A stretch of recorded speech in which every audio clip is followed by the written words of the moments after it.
Science tech में space वाला part कर रहे हैं, क्वेश्चन के थ्रू से करेंगे।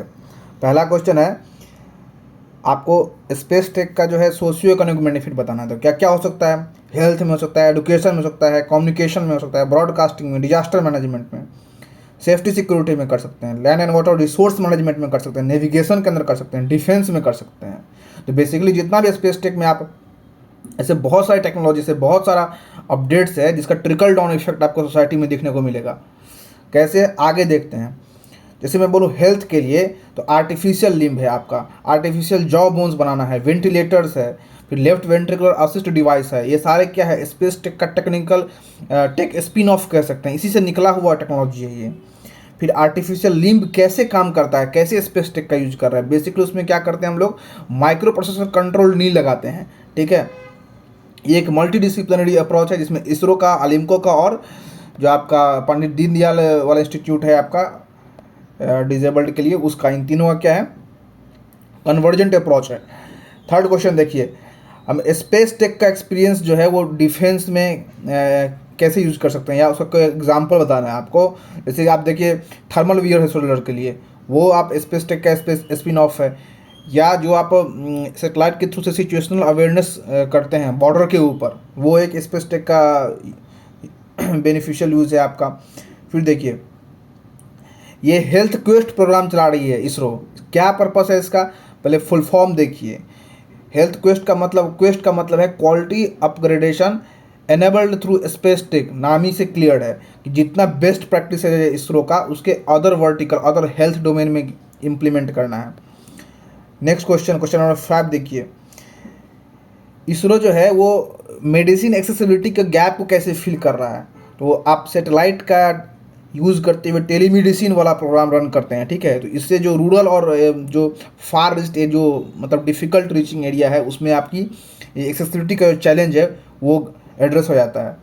फिर एडुकेशन में क्या हेल्प है, तो एडुकेशन में देख लीजिए कितना सारा प्रोग्राम चलता है, वीडियो कॉन्फ्रेंसिंग है, वॉइस ओवर इंटरनेट प्रोटोकॉल है, टॉक बैक चैनल है। ये सारे क्या करते हैं, इनसैट 3G सैटेलाइट का यूज करते हैं, और इससे क्या है, हमारे एडुकेशन में एक्सेसिबिलिटी का ये चैलेंज है उसको एड्रेस कर सकते हैं हम लोग।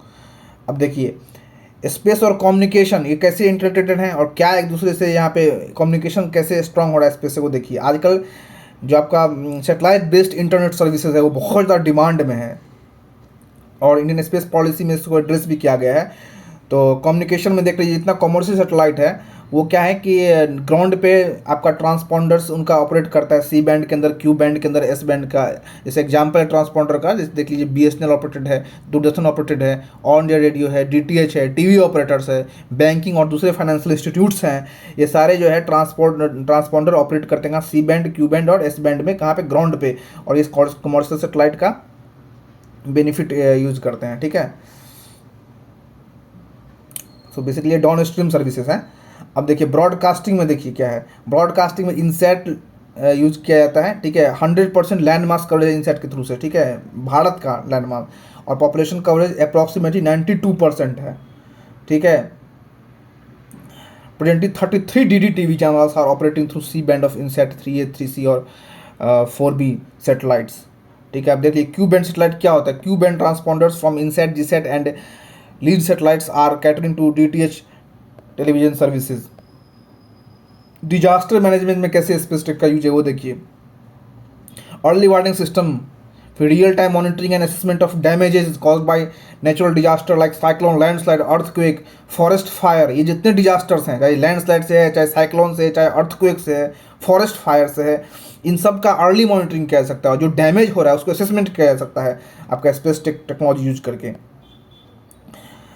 ठीक है। जैसे कि मैं बताऊं कि ये सिंथेटिक अपर्चर रडार है आपका, लीडार टेक्नोलॉजी है, ये सब क्या है, हाई रिजोल्यूशन इमेजरी है डिजास्टर प्रोन एरिया का। भुवन पोर्टल आप जियो टैगिंग करते हैं कोई इंफ्रास्ट्रक्चर का, वहाँ यूज कर सकते हैं। डिफेंस है आपका, रिसैट सीरीज़ में एक्चुअली बहुत सारा चला था रिसैट सीरीज, डिफेंस में इसको पर्पस यूज किया जाता है, बॉर्डर मैनेजमेंट के लिए, सिचुएशनल अवेयरनेस के लिए, और ये बताया था ना वहाँ पे वो थर्मल जैकेट्स वगैरह, तो वो भी डिफेंस में हो जाएगा यूज।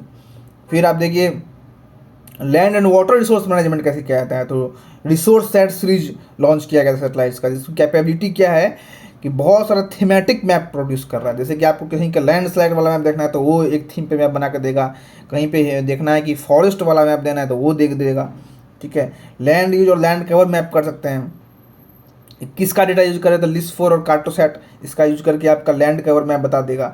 भुवन पोर्टल जो है वो बहुत सारा थीमेटिक मैप वहाँ मिलेगा, जैसे कि लैंड डिग्रेडेशन मैप है वो भी आपको मिलेगा वहाँ पे। नेक्स्ट क्वेश्चन देखिए 13, इसरो एंड फूड सिक्योरिटी और एग्रीकल्चर, इसमें इसरो का कैसे एप्लीकेशन है फूड सिक्योरिटी और एग्रीकल्चर के अंदर। तो फसल प्रोजेक्ट लॉन्च किया गया, इसका फुल फॉर्म है forecasting agri output using space agrometeorology and land based observation, ठीक है। फिर आप अगला क्वेश्चन देखिए कि इसरो का फिशरीज में डेवलपमेंटल रोल देखिए क्या है। तो एक इनकॉस चलाया गया programme Indian national coastal information system, ठीक है। ये क्या कर रहा है, स्पेस टेक्नोलॉजी को हार्नेस करके जो है आपको बताता है कि रिच फिश जोन कहाँ कहाँ है, ठीक है। तो वहीं जाएगा मछुआरा आपका। 15th क्वेश्चन देखिए, क्लीन वाटर में क्या है डेवलपमेंटल रोल स्पेस टेक का। जो आर्गोस और अल्टिका सेटेलाइट है, जो सरल प्रोग्राम चलाया गया था, satellite with Argos and Ertiga satellite, उसका क्या कर रहा है, ओशियन और कॉन्टिनेंटल वाटर सरफेस को मॉनिटर कर रहा है, ठीक है, और चेंजेस बताता है उसके अंदर।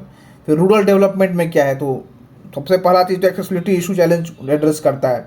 जैसे एग्जांपल देखिए टेली मेडिसिन है, टेली एजुकेशन है, पंचायत प्लानिंग है, ये सब यूज करता है। विलेज रिसोर्स सेंटर एस्टेब्लिश किया गया गाँव में, ठीक है।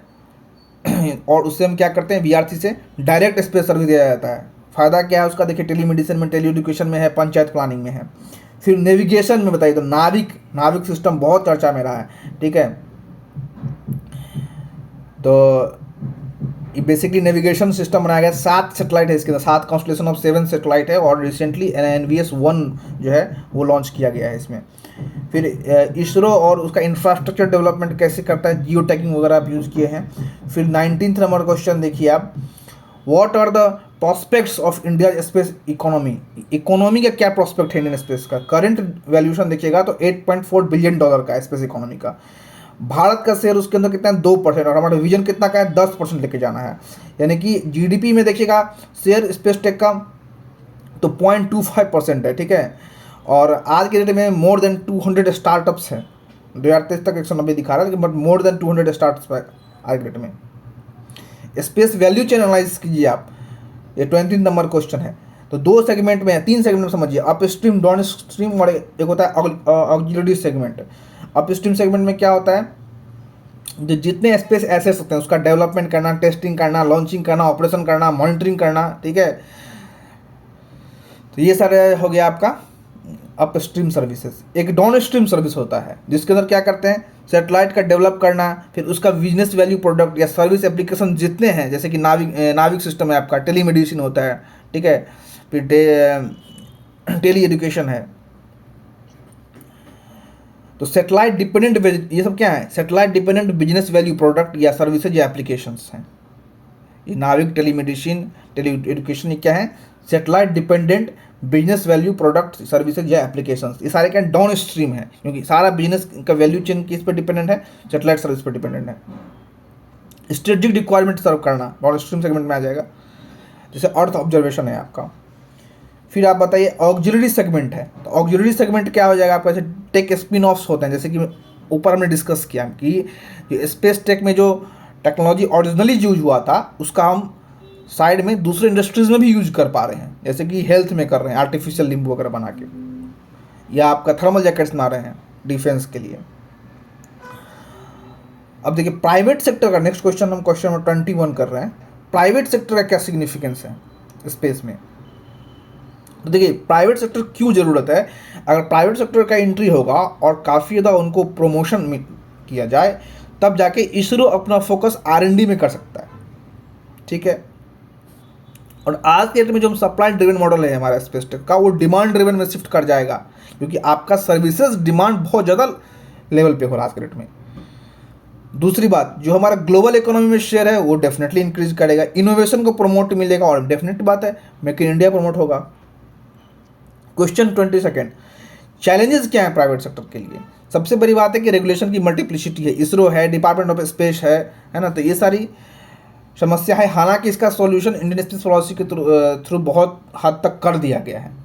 दूसरा, स्पेस डिबेरिज का एक समस्या है, इतने सारे सैटेलाइट, इतने सारे स्पेस ऑब्जेक्ट्स लॉन्च किए गए हैं कि उनका कचरा जिसको बोलते हैं ना, वो पूरा फैला हुआ है। और इसके तरह क्या होता है कि सबसे बड़ा प्रॉब्लम आता है बैंड एलोकेशन करने में, लिमिटेशन आ रहा है, ठीक है। जो हमारा ऑलरेडी वहाँ पे यूज हो रहा है स्पेस में ऑब्जेक्ट्स, डेंजर भी है डिबेरिज से।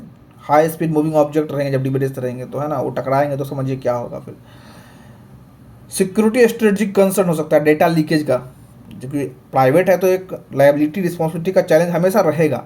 तो डेटा लीकेज का आपका जहाँ भी आया समझिए सिक्योरिटी आपका कॉम्प्रोमाइज़ हुआ। फिर आप देखिए एक इंडिपेंडेंट रेगुलेटर की आवश्यकता है यहाँ पे। इसरो जो है या वो ऑपरेशन भी कर रहा है, गाइडलाइन भी दे रहा है, तो थोड़ा सा इसमें से इंडिपेंडेंस चाहिए रेगुलेटर का। दूसरी बात है वायबिलिटी का इशू आएगा, लाइबिलिटी का इशू आएगा, जो पहले ही बताया हमने। 23rd नंबर क्वेश्चन, एक बार हम इसरो का कैसे कॉमर्शलाइज हुआ है शुरू से उसका हिस्ट्री देखते हैं। सबसे पहले देखिए अर्ली पार्टनर्स का क्या था, जैसे डाटा पार्टनर्स था, हेल्थ था, आपका गोदरेज एरोस्पेस था। ये लोग क्या करते थे, पहले इसरो के लिए ऑक्सिलरी कंपोनेंट मैन्युफैक्चर करते थे। बाद में डिपार्टमेंट ऑफ स्पेस ने लॉन्च किया क्या चीज़ 1992 में एंट्रिक्स जो है होली ऑन्ड गवर्नमेंट सब्सिडरी था। इस पर एडमिनिस्ट्रेटिव कंट्रोल इसरो का होता था। पर्पस क्या था इसका कि जो इसरो का कॉमर्शियल प्रोडक्ट्स है ना उसको क्या करना है, प्रमोट करना, मार्केट करना, डिलीवरी देना, ठीक है, ये सब काम था। और प्राइवेट सेक्टर और इसरो के बीच में एक कॉन्ड्यूट या चैनल की तरह काम करता था। ब्रेक थ्रू कब मिल रहा है, बहुत बड़ा ब्रेक थ्रू मिला है एंट्रिक्स को, कब मिला है आपको, PSLV C-37 ने जब 104 सेटेलाइट जो है ऑर्बिट में एक ही लॉन्च में एस्टेब्लिश कर दिया था, ठीक है। फिर देखिए उसके बाद 2019 में आया है नेशनल जो आपका NSIL वाला है प्रोग्राम वो, ठीक है। उसमें क्या है NSIL इंस्टीट्यूट ऑर्गेनाइजेशन बनाया गया, national new space India limited, एक कंपनी बनाया गया न्यू स्पेस इंडिया लिमिटेड, ठीक है। ये एक PSU है अंदर। उसके बाद देखिए आप फंक्शन क्या है, लगभग वही है एंट्रिक्स जैसा ही फंक्शन है, बस ये है कि डोमेस्टिक मार्केट में ज़्यादा फोकस करता है। स्पेस स्टार्टअप्स देखिए उसके बाद आया है, बहुत सारा इंडिपेंडेंट और डेडिकेटेड स्टार्टअप्स आना शुरू हुए, ठीक है, 2010 के बाद के डिकेड में। जैसे कुछ नाम बता देते हैं। सबसे पहला जो है वो हैदराबाद में 2012 में इस्टेब्लिश किया ध्रुव स्पेस प्राइवेट लिमिटेड ने। फिर बेलाट्रिक्स आता है, फिर आद्या स्पेस आता है, अग्निकुल है, कॉस्मोस, स्काई रूट है, पिक्सेल है, ठीक है। तो नेक्स्ट क्वेश्चन है आपका कि when was Indian space policy launched and with what objective. तो भाई इंडियन स्पेस पॉलिसी कब लॉन्च किया, अभी अप्रैल 20 2023 को लॉन्च किया गया। इसका क्या ऑब्जेक्टिव है कि to provide regulatory certainty to space activity by different stakeholders, ठीक है। जितने एक्टिविटीज हो रहे हैं, बहुत सारे स्टेक होल्डर्स हैं आपके पास, जैसे कि एंट्रिक्स है, फिर आपका नावी ये था, आपका प्राइवेट सेक्टर है, इसरो है।